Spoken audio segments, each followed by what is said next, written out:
You have no idea how many conversations I've had in the last 6 months about this.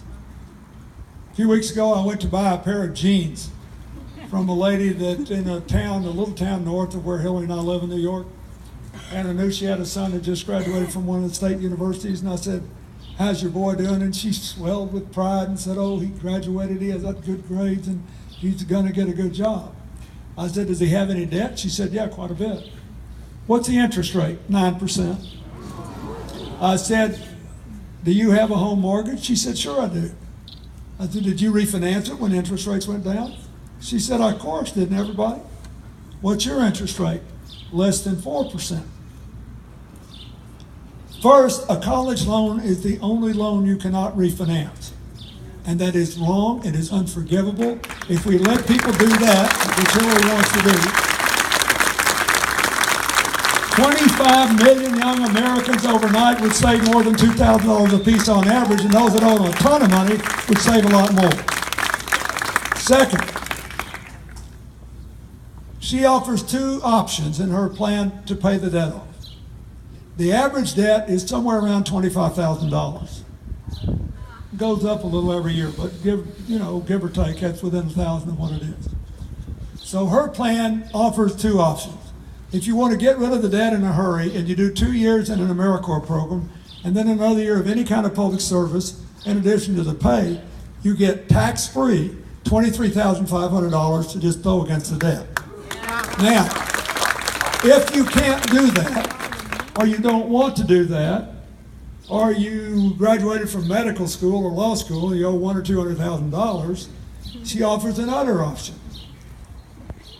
You should be able to turn your college debt into something that works just like a home mortgage. Think about it.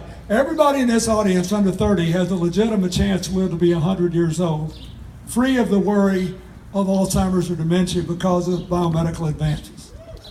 Therefore, a college education is more of a lifetime asset than any home you will ever own. Why should you be able to get a 20 or a 30-year mortgage on a home and not pay your debt off over 20 years? So that's what she wants people to be able to do. And if you haven't paid it off over 20 years, the rest of it is forgiven. But here's the kicker and why it will work. Depending on what you owe, the mortgage would be more or less, obviously, every month, but always tied to your income. And never more than 10% of your after-tax income per month, ever. Now think what this would mean. Just think what this means. Think of the people you know. This is if you owe a lot. If you owe a little, it'd be less. What would this mean? First, young people could move out of their parents' house. I mean, we're laughing about this, but there are huge numbers of young people that can't make a rent payment and a college debt payment. Second, if you have a job that you took so you can make your debt payment that you don't like very much, and there's a job over here you'd like a whole lot, but it pays a little less, you can't take that job today. But if Hillary's plan passed, you could, because your debt payment would go down. Third, suppose you wanted to start a small business.